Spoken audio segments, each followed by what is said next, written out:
तो ज्यादा मोह का परिणाम पीड़ा है, कष्ट है, दुख है।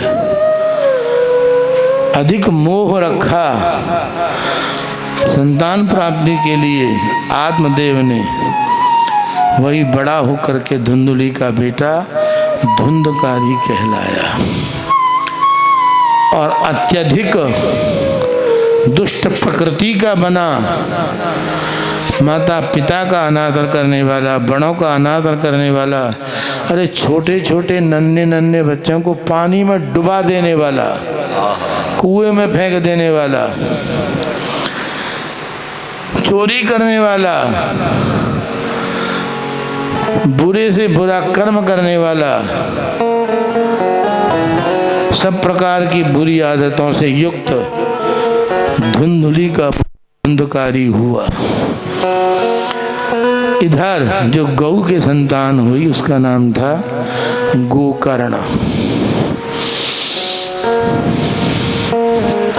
वह क्योंकि सात्विकता से युक्त हुआ था, ऋषि के प्रसाद से जिसका जन्म हुआ है, वह भागवत का पंडित बना।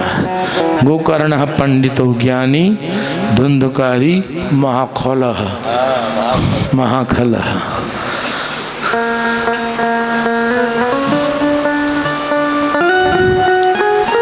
सात्विकता इसलिए आवश्यक है, तभी हम बार बार निवेदन करते हैं,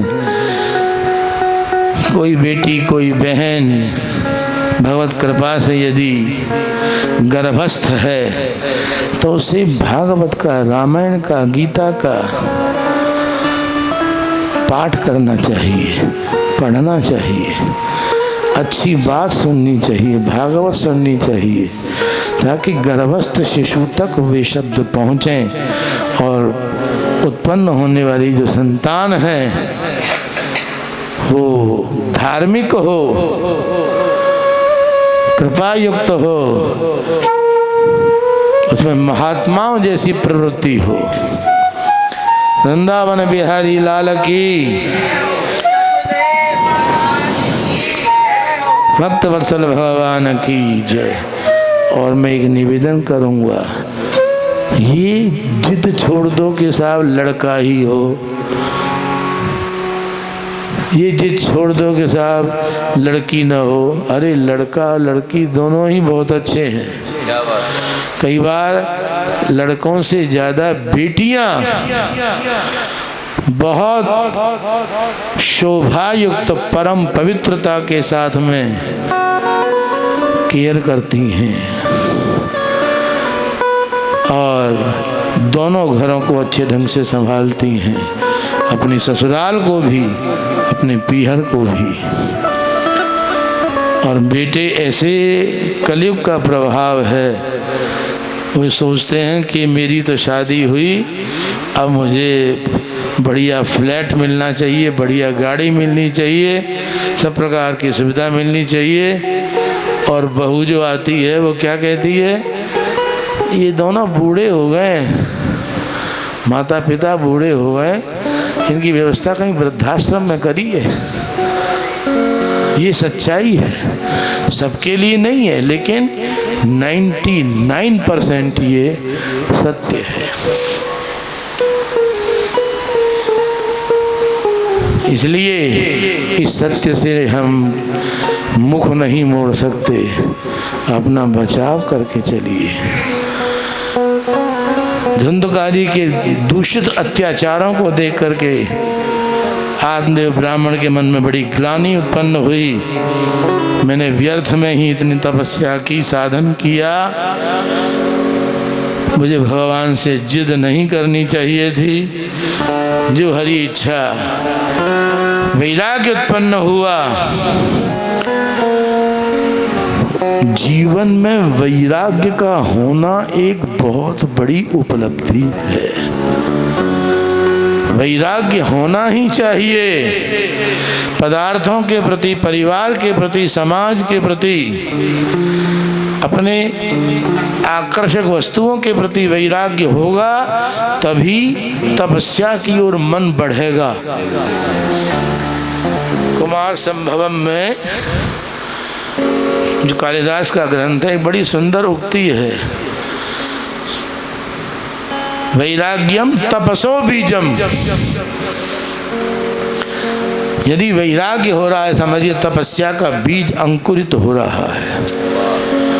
इसलिए अपने जीवन में वैराग्य को महत्व दीजिए और संतुलित होकर के आगे बढ़िए।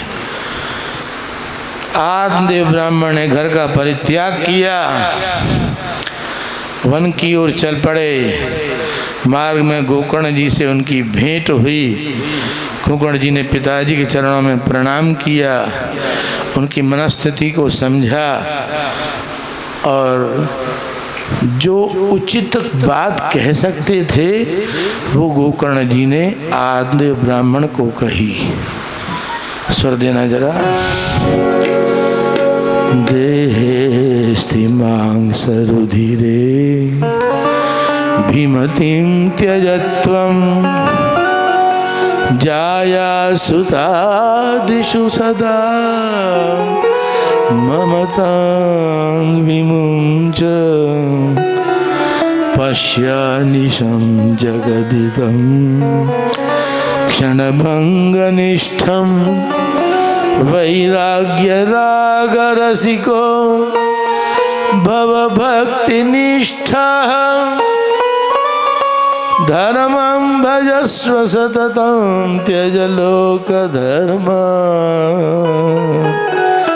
सेवस्व साधु पुरुषां जहि कामतृष्णा अन्यस्य दोषगुणचिन्तन माशु मुक्त्वा सेवा कथा रसमहो नितरां पिबत्वम्। पिताश्री, यह शरीर अस्थि मांस रुधिर से बना हुआ है, इसके प्रति प्रीति का परित्याग करो। शरीर को सजाने धजाने की बहुत ज्यादा आवश्यकता नहीं है। पत्नी, पुत्र, संबंधी आदि, इनके प्रति ममता का परित्याग करो। व्यवहार में स्नेह दिखाओ, परंतु इनके बिना काम नहीं चलेगा, इतना मोह और ममता मत रखो।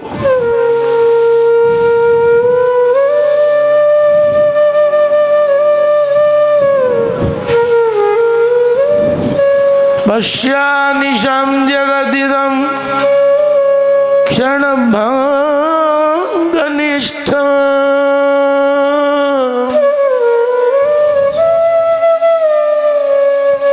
इस जीवन को पानी के बुदबुदे की तरह खत्म होने वाला कभी भी समझो। चाय पीते पीते लोग कब लुढ़क जाती गर्दन मालूम नहीं पड़ता। बैंक का साइन करते करते आदमी लुढ़क जाता है, पता लगा साहब ये तो गए। इसलिए इस शरीर का, इस जीवन का भरोसा मत करो। वैराग्य राग रसिको भवभक्ति निष्ठः। वैराग्य राग के रसिक बनो।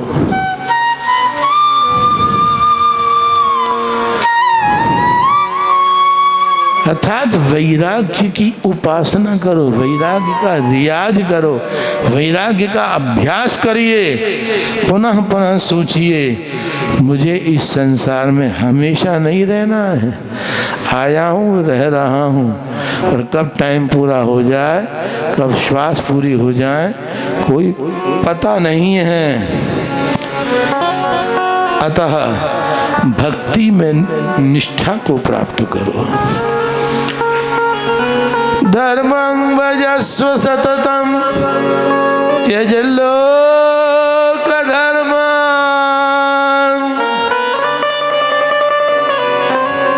सेवस्व साधु पुरुषां जहि काम तृष्णाम् अन्यस्य दोष गुण चिंतनमाशु मुक्त्वा सेवा कथा रसमहो नितरां पिबत्वम्। संसार के जो धर्म है, उसके जन्मदिन पर जाना है, उसके विवाह में पहुंचना है, उसके फंक्शन में पहुंचना है, ठीक है, समय हो तो जाइए, लेकिन किसी के यहाँ ठाकुर की सेवा पूजा हो रही है, कथा का कोई निमंत्रण मिला है, निमंत्रण नहीं भी मिला है तो भी कथा के लिए पहुंचो। बाकी समय और नियम यदि छोड़ने पड़े तो परवाह नहीं, लेकिन कथा का आनंद मत छोड़िए, कीर्तन का आनंद मत छोड़िए।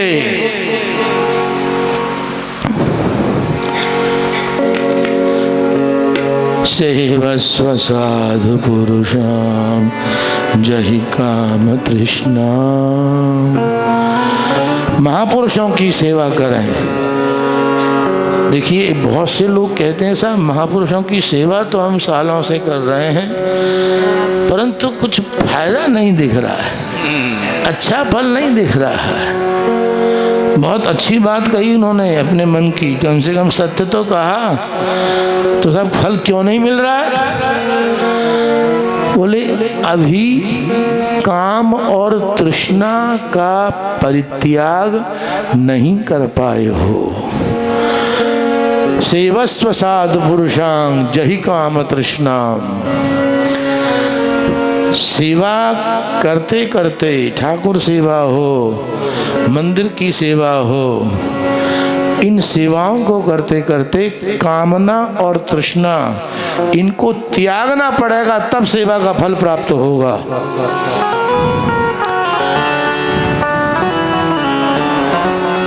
एक और विशिष्ट बात, अन्यस्य दोष गुण चिंतन माशु मुक्त्वा।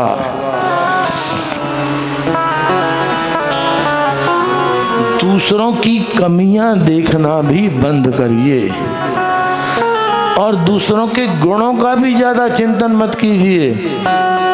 बहुत काम की बात बता रहा हूँ। दूसरों का गुणों का चिंतन करते करते उस ओर भी आसक्ति बढ़ जाती है और वो आसक्ति आपको अपने निज उपासना से वंचित कर देती है। आज किसी के प्रति आसक्ति बढ़ी है तो निश्चित रूप से आपकी अपनी जो व्यवस्थित साधना पद्धति है उसके प्रति आपका द्वेष भी बढ़ेगा। अटैचमेंट तो मनुष्य का एक जगह ही होता है। एक और अटैचमेंट कहीं कर रहे हो अन्यत्र, तो सही जगह पर डिटैचमेंट आपका हो जाएगा। इसलिए जो आपकी परंपरा है, जो आपका मार्ग है, उसे अपनाए रखिए। बाकी सबको नमस्कार कीजिए, बुराई किसी की मत कीजिए। अन्यस्य दोष गुण चिंतन माशु मुक्त्वा। कल परसों एक बहन जी आई थी, हमें वो जगह बहुत अच्छी लगती है, हम बात जा सकते हैं?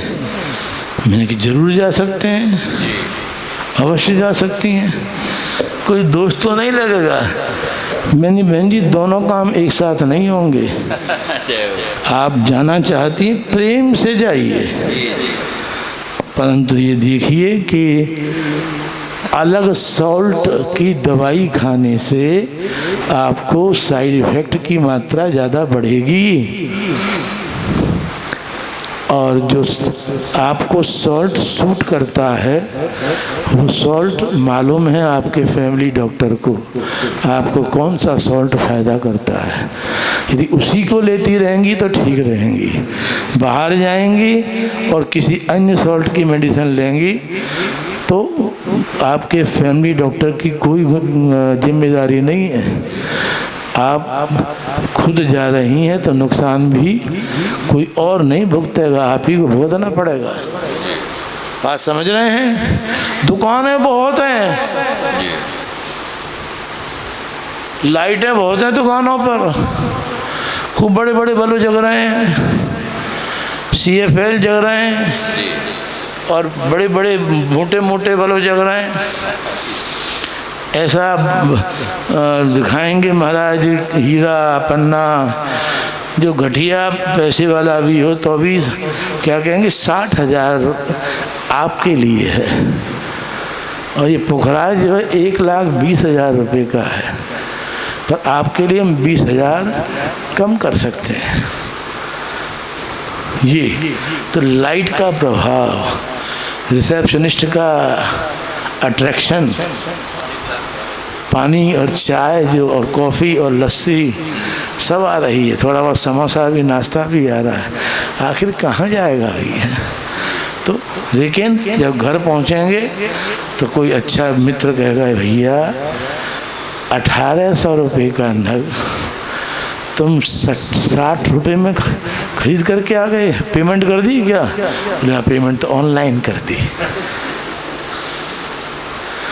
बात समझे कि और जो एक परिचित दुकानदार आपका है, वो परिचित दुकानदार कि यहाँ पर लाइट नहीं मिलेगी, क्वालिटी मिलेगी। बहुत क्लियर बात, सभी समझें ध्यान से, क्वालिटी बेस्ट मिलेगी, चकाचक चमाचम झमाझम नहीं मिलेगा।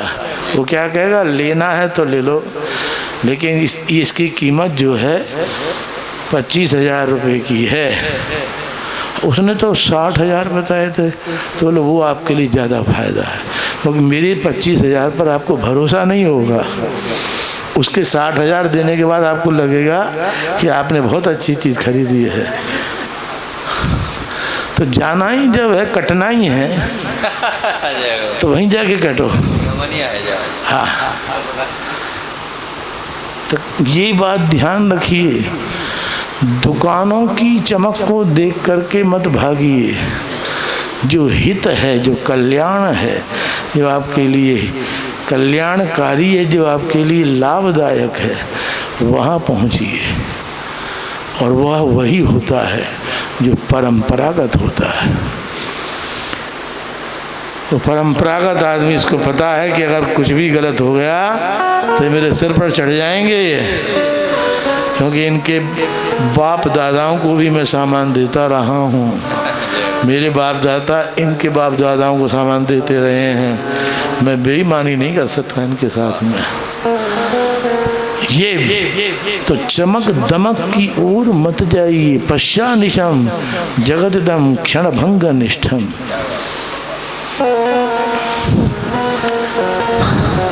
अन्यस्य दोष गुण चिंतनमाश मुक्त्वा, चमक को प्रणाम मत करो, चमक को देख करके आगे बढ़िए, पर जो हितैषी है वहाँ रुकिए भी, ठहरिए भी और ग्रहण भी कीजिए, यही लाभ है।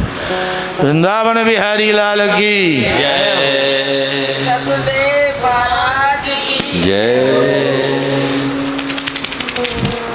अब गोकर्ण जी पिताजी के जंगल में जाने के पश्चात वह भी घर को प्रणाम करके माता को और भाई को नमस्कार करके तीर्थाटन को चले गए। पिताश्री आत्मदेव ब्राह्मण जंगल में गए, दशम स्कंद श्रीमद् भागवत का पाठ किया और भगवत प्राप्ति कर ली। इधर गोकर्ण जी सब जगह घूमे, पूरे भारत में सारे तीर्थों का दर्शन किया। जब गया जी में थे तो पता लगा कि साहब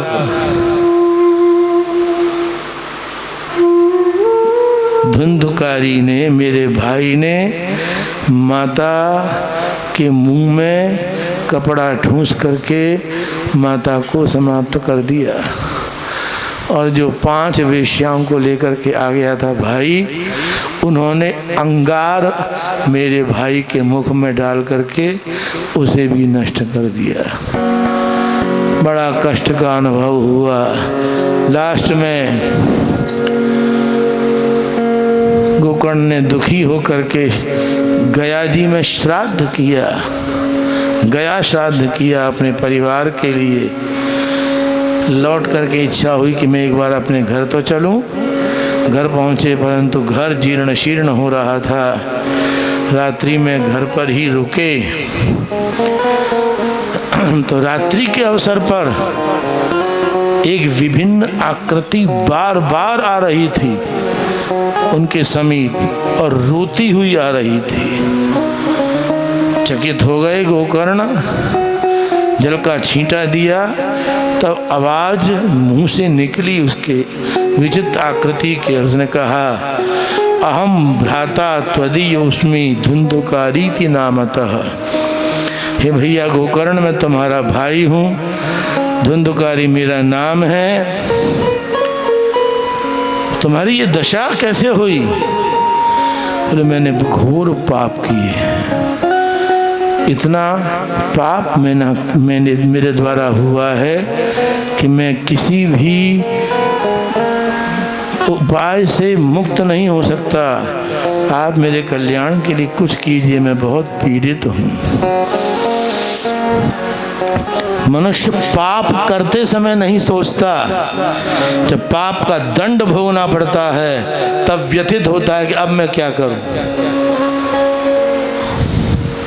और एक और बात ध्यान से समझिए, जितने भी हॉस्पिटल्स भरे हुए हैं बीमारों से, किसी की टांग टूट रही है, किसी का दिमाग विक्षिप्त हो गया है, किसी की नींद नहीं खुल रही है, गहरी नींद में सोया हुआ है, कोमा में सोया हुआ है, ये सब क्या है? ये सब पाप का फल है, किए हुए अपराधों का फल है। क्या करना चाहिए? और इनसे मुक्त होने के लिए उपाय करना चाहिए। उपाय सात्विकी, भागवत श्रवण, राम श्री कृष्ण की कथा का श्रवण, चित्त की वृत्ति जैसी कभी रही उससे हट करके अब उसको शुद्ध बनाने का प्रयास, कीर्तन में भजन में मन लगना, ये लाभ है। रामायण की निरंतर आवृत्ति होती रहे। हमारे वैभव बाबू के श्री नाना जी, जगदीश जी, पूरी रामायण कंठस्थ महाराज उनको, और निरंतर रामायण का पाठ चलता रहता था उनका। और जब कभी मौका मिला तभी अखंड पाठ पर बैठ गए और अधिकांश पाठ स्वयमेव किया, औरों से कम कराया, खुद ज़्यादा पाठ किया। तो उनकी चित्त की वृत्ति पवित्र रही अंतिम क्षण तक, और यही भगवत प्राप्ति का लक्षण है।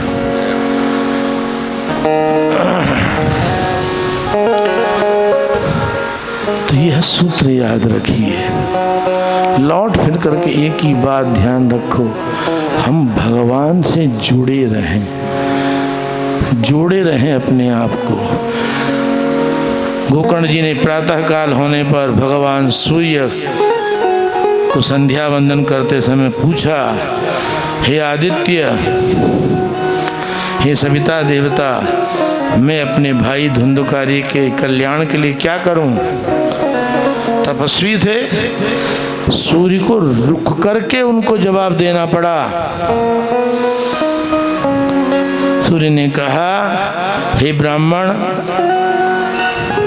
गोकर्ण, तुम अपने भाई के उद्धार के लिए भागवत सप्ताह कथा सुनाओ, उससे उनको आत्म कल्याण प्राप्त होगा। गोकर्ण जी ने अपने भाई के कल्याण के लिए कुछ लोगों को जोड़ा और एक बांस स्थापित करके उसमें, क्योंकि प्रेतात्मा को प्राप्त हुए थे धुंधकारी जी, उनको स्थान दिया। ये सबके लिए जरूरी नहीं है। धुंधकारी को स्थान दिया और 7 दिन की कथा श्रीमद् भागवत की आद्योपांत सुनाई। पहले दिन पहली गांठ, दूसरे दिन दूसरी, तीसरे दिन तीसरी, ऐसे 7वें दिन 7वीं गांठ बांस की फट गई। बांस में स्थित धुंधकारी को मोक्ष धाम प्राप्त हुआ, भगवत धाम प्राप्त हुआ। विद्यते हृदय ग्रंथि छिद्यन्ते सर्व संशयाः क्षीयन्ते चास्य कर्माणि तस्मिन् दृष्टे परावरे। एक एक दिन में एक एक गांठ फटी और 7वें दिवस सारी गांठें फट करके जो जीवात्मा थी, प्रेतात्मा धुंधकारी की, उसको लेने के लिए भगवत धाम से भगवान के पार्षद आए और उन्हें मोक्ष धाम प्राप्त हुआ। वृंदावन बिहारी लाल की जय। कुकर्ण जी ने पुनः प्रश्न किया भगवान सूर्य से कि इतने लोगों ने कथा सुनी पर विमान एक ही क्यों आया?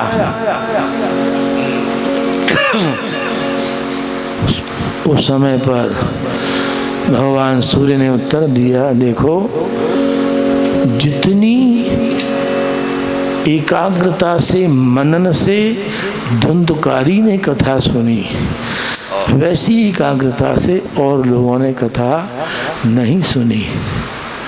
उन्होंने बाकी ने सुना है परंतु धुंधकारी ने मनन किया है। इसलिए ध्यान रखिए, कौन कितनी एकाग्रता को बनाता हुआ कथा सुनता है, ये इस बात का द्योतक है कि जिसकी एकाग्रता ज़्यादा होगी उसको भगवान का धाम शीघ्र प्राप्त होगा। पर मैं निवेदन करूंगा, परीक्षित बन करके कथा को सुनना, धुंधकारी बन के कथा को मत सुनना। प्रेत बनना पड़े और फिर कथा को सुनो, ऐसी स्थिति मत आने देना। परीक्षित जैसे एक जिज्ञासु श्रोता की भांति कथा को सुनना। भक्त वत्सल भगवान की, भक्त वत्सल भगवान की।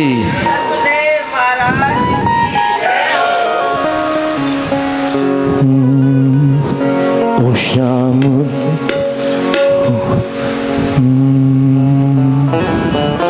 तेरी मुरली की कसम,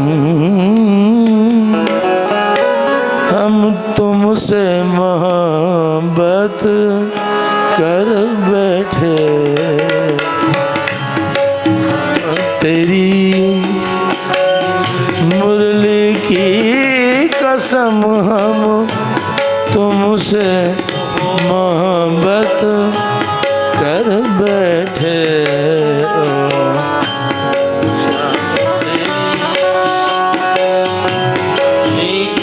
कसम हम तुमसे मोहब्बत कर बैठे। ओ शाम तेरी मुरली की कसम, ओ शाम तेरी मुरली की कसम, हम तुमसे मोहब्बत कर बैठे। तुमसे मोहब्बत कर बैठे। एक दिल के सिवा, एक दिल के सिवा और कुछ भी न था। दिल के सिवा और कुछ भी न था।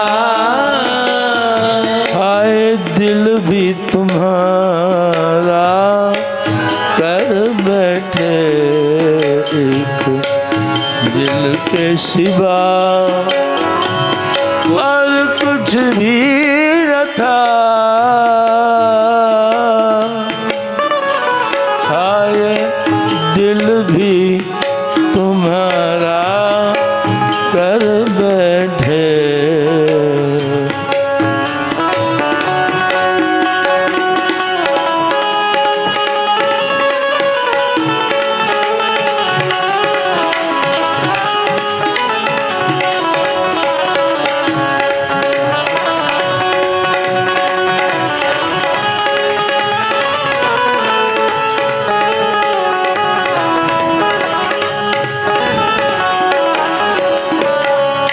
तस्वीर को तेरी जब देखा, तस्वीर को तेरी जब देखा,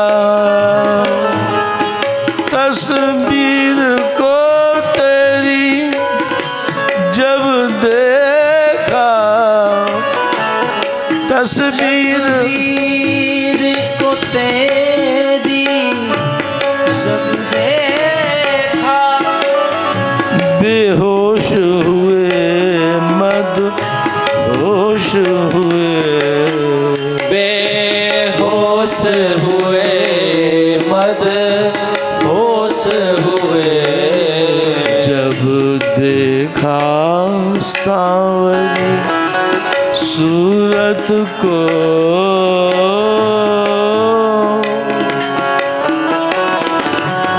देखा सांवरी सूरत को, जब देखा सांवरी सूरत को,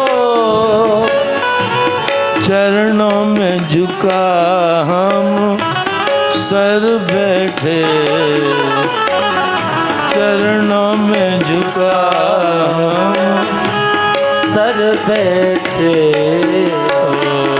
श्याम तेरी मुरली की कसम हम तुमसे मोहब्बत कर बैठे।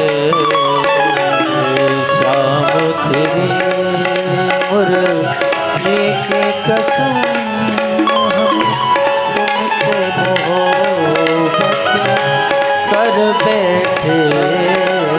और शाम तेरी मुरली की कसम, ओ शाम तेरी मुरली की कसम हम तुमसे मोहब्बत कर बैठे, हम तुमसे मोहब्बत कर बैठे।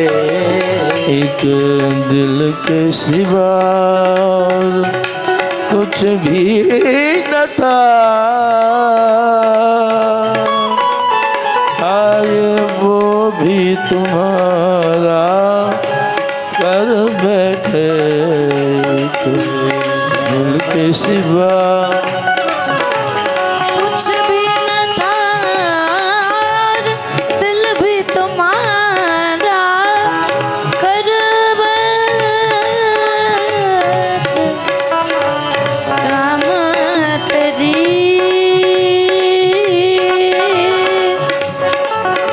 शाम तेरी मुरली की कसम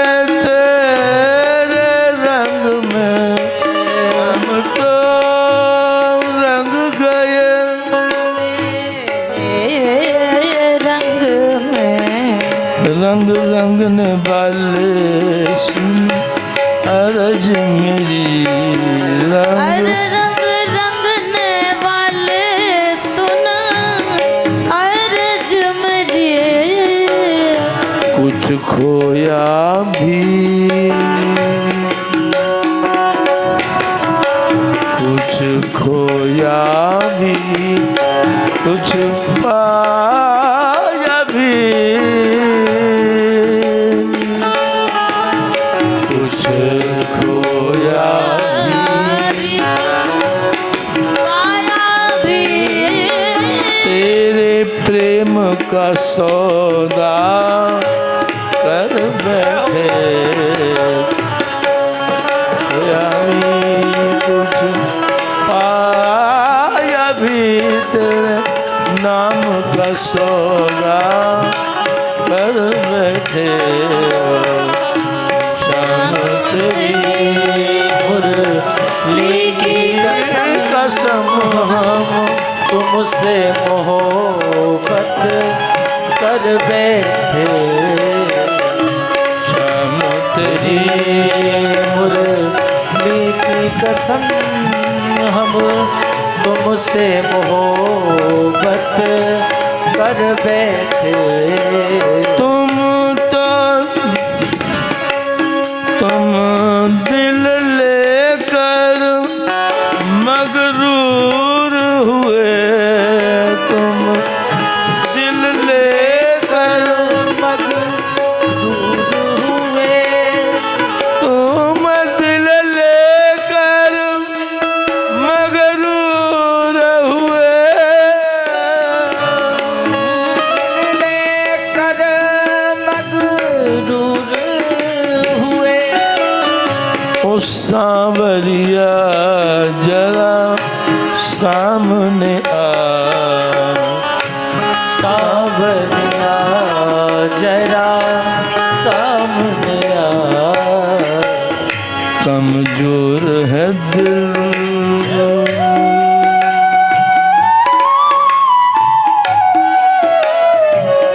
कमजोर है दिल दीवानी का कमजोर है दिल दीवानी का क्यों दूर किनारा कर बैठे कमजोर है दिल दीवानी का क्यों दूर किनारा कर बैठे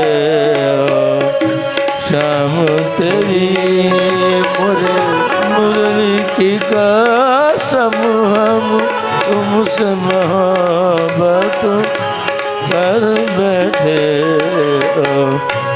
शाम तेरी मुरली की कसम हम तुमसे मोहब्बत कर बैठे हम तो हो गए तेरे दीवाने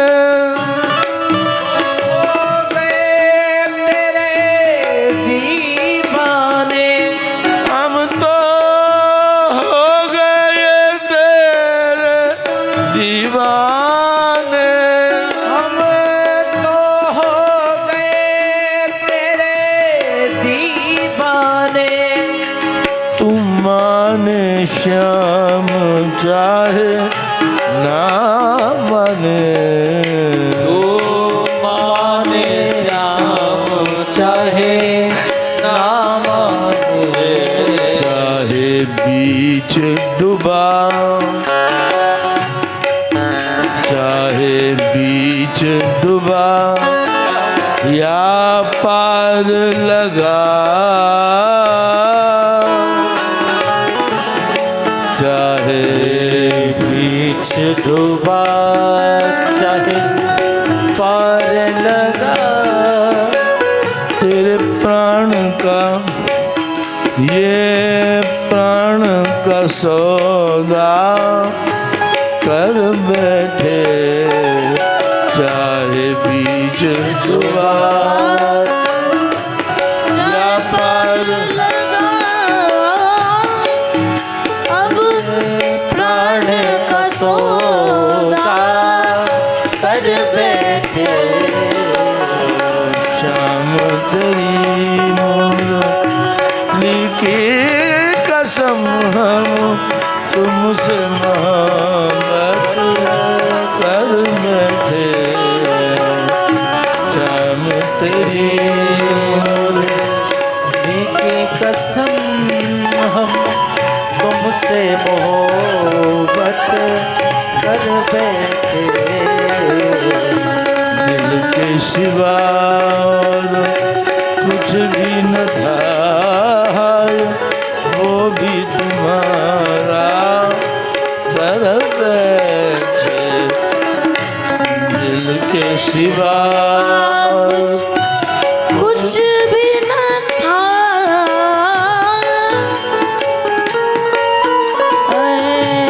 दिल के सिवा और कुछ भी न था, वो दिल भी तुम्हारा कर बैठे।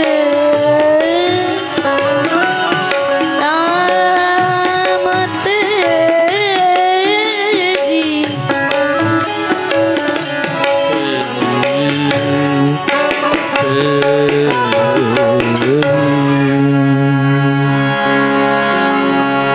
सप्त दिवसीय भागवत संपन्न हुई। जो आज का ग्रंथ है वह उपलब्ध है। श्रीमद् भागवत के 10 धर्म हैं।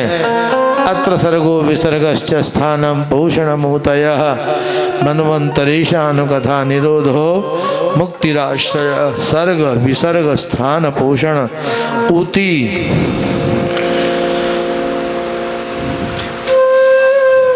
मनवंतर ईशान कथा निरोध मुक्ति और आश्रय।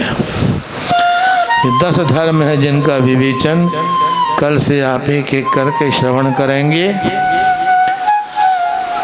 जब ठाकुर जी ने ब्रह्मा को कहा कि तुम सृष्टि का विस्तार करो, ब्रह्मा की समझ में नहीं आया कि मैं सृष्टि का विस्तार कैसे करूं, कहाँ करूं, कोई स्थान नहीं है। एक सूत्र याद रखो, जब आपकी बुद्धि काम न करे, आपको कोई मार्ग न सूझे, तो ज्यादा जोर लगाए बिना केवल भगवान का चिंतन करो, भगवान का स्मरण करो और उनका नाम जाप करो। अपने आप रास्ता खुल जाएगा, अपने आप बंद ताले खुल जाएंगे और आपका मार्ग प्रशस्त हो जाएगा, एकदम उत्तम हो जाएगा और आप लक्ष्य तक पहुंच जाएंगे।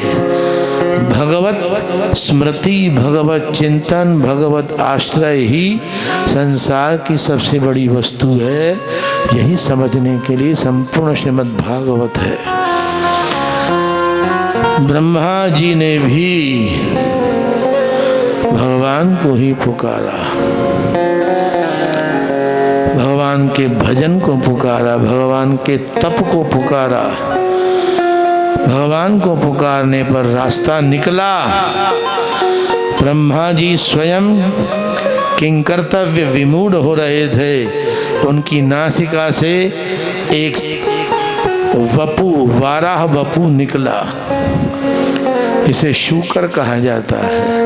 वह विशाल शूकर थे। एक बात बता दूं, ये अधिक मास जब आएगा तो शुक्ल पक्ष में पुनः सारे उत्सव आते हैं।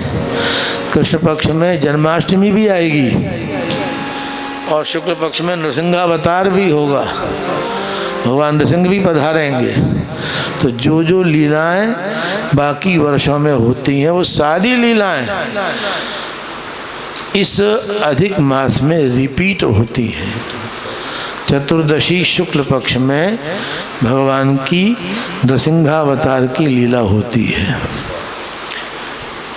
और ख़ास बात ये, आगे आप श्रवण भी करेंगे, ये अधिक मास भगवान ने स्पेशली केवल प्रहलाद की रक्षा के लिए और हिरण्यकशिपु के उद्धार के लिए ही बनाया है। क्योंकि हिरण्यकशिपु ने वरदान मांग लिया था, आपके बनाए किसी चीज से ब्रह्मा जी मेरी मृत्यु न हो, अर्थात मरने से बचने के लिए जितने तरीके हो सकते हैं मांग लिए हिरण्यकशिपु ने। और भगवान तो ऐसे चतुर हैं, फिर भी रास्ता निकाल लिया। महीना, तारीख महीना सब बदल दिया, एक 13वां महीना बना दिया हर 3 साल के बाद, और अधिक मास पुरुषोत्तम मास प्रकट हो जाता है। तो इस अधिक मास में दान का, पुण्य का, कथा श्रवण का, देवताओं के पूजन का, अन्न दान करने का बड़ा विशेष महत्व है। परिक्रमा लगाने का बड़ा महत्व है। वृंदावन बिहारी लाल की जय, भक्त वत्सल भगवान की जय। वाराह वपु उत्पन्न हुआ, देखते देखते वाराह वपु विशाल काय हो गए।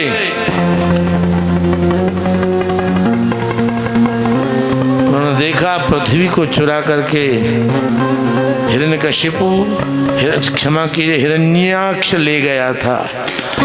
और भगवान वाराह ढूंढते हुए हिरण्याक्ष को सूंघते हुए, ध्यान रखना, भगवान वाराह की जो सूंघने की जो इंद्रिय है वो सबसे ज़्यादा तेज है।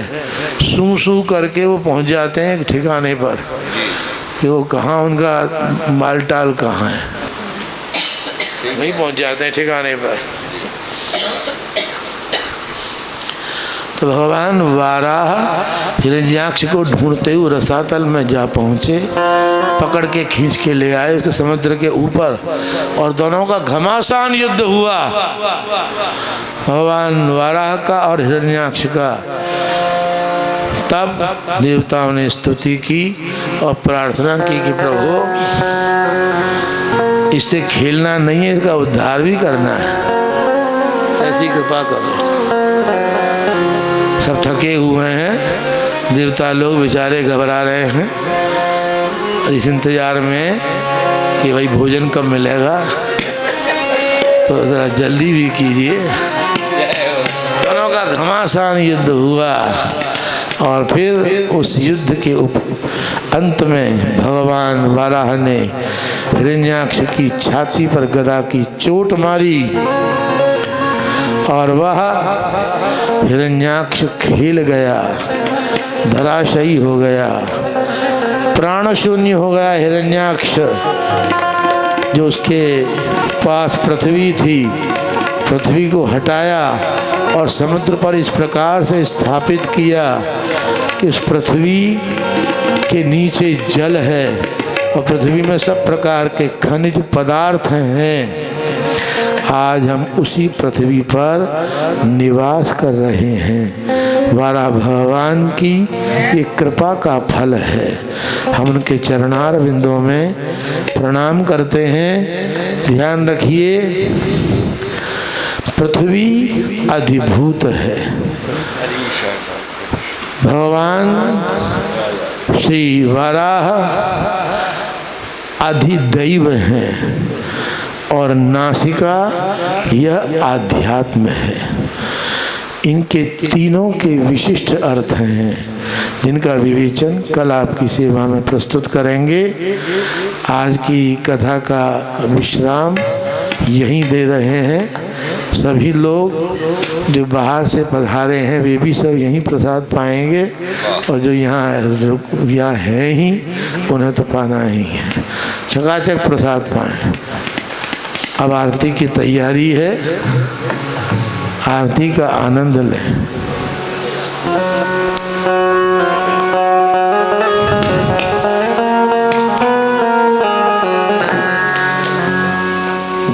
जय जय राधे कृष्ण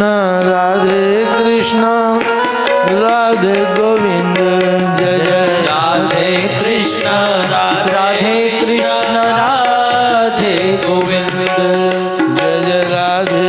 कृष्ण राधे कृष्ण राधे गोविंद।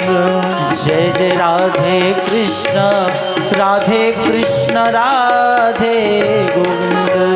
जय जय राधे गोविंद जय जय वृंदावन चंद। जय जय राधे गोविंद जय जय वृंदावन चंद। जय जय राधे कृष्ण राधे गोविंद। जय जय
करके कथा सुने, हम तत्परता के साथ बैठ के कथा सुने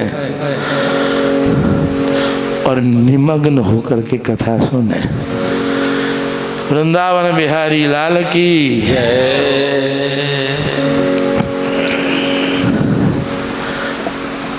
तो आत्मदेव ब्राह्मण जब आनंदित हुए, इस सूत्र को याद रखना भाई बहन, जीवन में जिससे आज आप सुख बहुत प्राप्त कर रहे हैं, कल उससे बिछोह भी हो सकता है। और मिलत एक दारुण दुख देहि, बिछुरत एक प्राण हर लेहि। सूत्र को याद रखिए, जो मिलकर के और बिछुड़ करके दोनों प्रकार से कष्ट की अनुभूति कराता है, ऐसे संसार के व्यक्तियों से मोह ज्यादा न बढ़ाएं। बस मोह बढ़ाओ तो गोपाल से बढ़ाओ। गोपाल चिरस्थाई प्रेम देगा, हमेशा बना रहने वाला प्रेम देगा। संसार आज बहुत प्रेम दे रहा है, लेकिन कल जब बिछुड़ेगा, बिछुड़न होगी तो बड़ा कष्टदायी हो जाएगी।